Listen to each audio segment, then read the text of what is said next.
Look closely at the modern creator economy, and you might start seeing ghosts, extra-dimensional Trappist beings that look a lot like glitchy venture capitalists, communicating entirely in bad Web3 metaphors.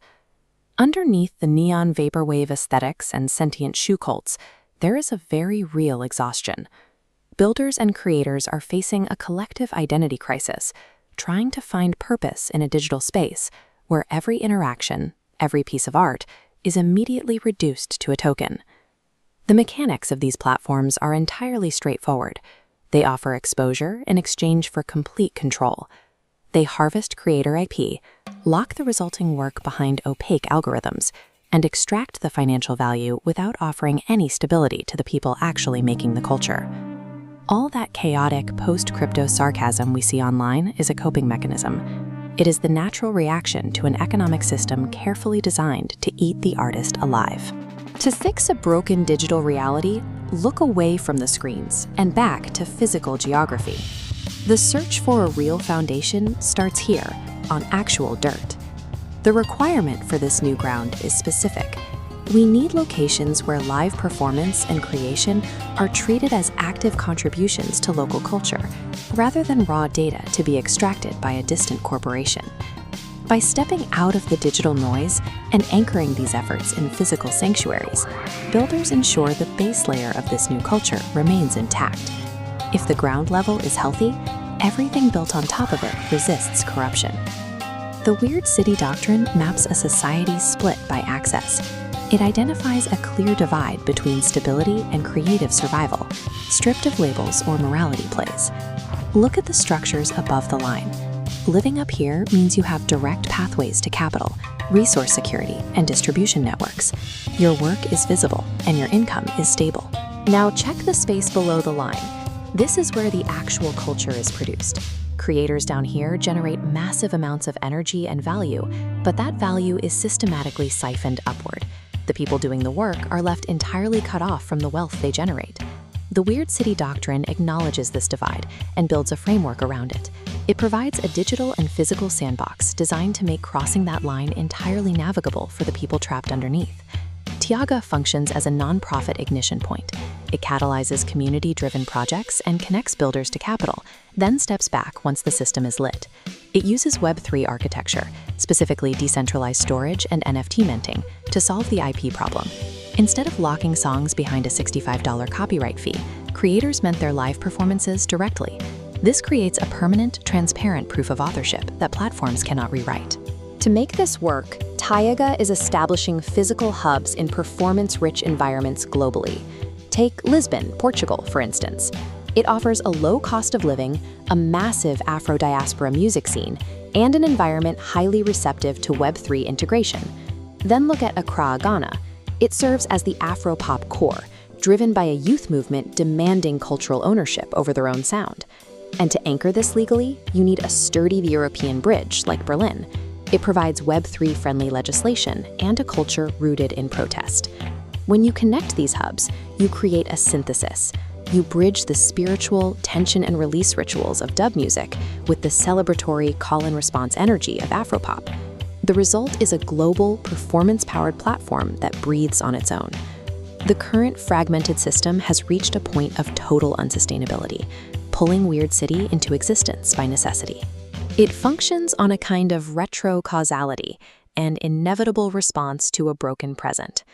Millions of creators spent years building immense cultural wealth for centralized platforms, only to watch their value disappear without warning. Eventually, that pressure organizes. To prevent repeating those exact mistakes, this sanctuary enforces one unbreakable rule. Money must always come after meaning. The moment that order reverses, the community collapses back into an extractive machine. The hyper-capitalist chaos of the post-crypto era marks the limit of an extractive model. Weird City provides an alternative, a decentralized framework organized under pressure from the very creators who built the culture in the first place. Physical art, like sculpture or painting, occupies space and is built to endure. Yet even marble eventually succumbs to the inevitable pressure of time. Music follows a different physical law. A musical note is a temporary vibration in the air, It is born, it lives for a fraction of a second, and then it dies. This creates a paradox. We are looking at an invisible, dying ripple in the air that somehow carries complex human philosophies and the memory of entire civilizations across hundreds of years. Composing music is an active rebellion against that impermanence. It is an alchemical attempt to capture the invisible and make it permanent. We often describe artistic discovery as a sudden event, a loud, finished explosion of brilliance that arrives fully formed. The actual work of creation is a quiet, chaotic accumulation. It is a history of drafts, near misses, and systems that almost held together. The modern creator acts as an archivist. Preserving these messy, incomplete fragments of process is how we document the human experience. Before an artist ever touches an instrument, the raw material for the work is already present. These are the creation conditions, the internal psychological factors that act as the initial ingredients for sound. This chart plots those conditions across the 5 major dimensions of personality: openness, conscientiousness, extroversion, agreeableness, and emotional stability. This unique configuration of traits serves as a biological filter. It determines which external realities are absorbed into the mind and which are deflected. These absorbed memories and cultural influences do not remain abstract ideas. They accumulate as pressurized data. Eventually, the friction between this internal psychology and the external world creates a necessity for release. Every resulting musical composition is a sonic autobiography. It provides a precise record of the creator's psychological conditions at the moment of capture. Historically, organizing sound into music required massive physical resources. It meant gathering dozens of people, specialized instruments, and large acoustic spaces to structure a vibration. By the mid-20th century, analog technology allowed us to capture those fleeting performances and store them as permanent physical objects for the first time. Today, the digital audio workstation serves as the modern laboratory.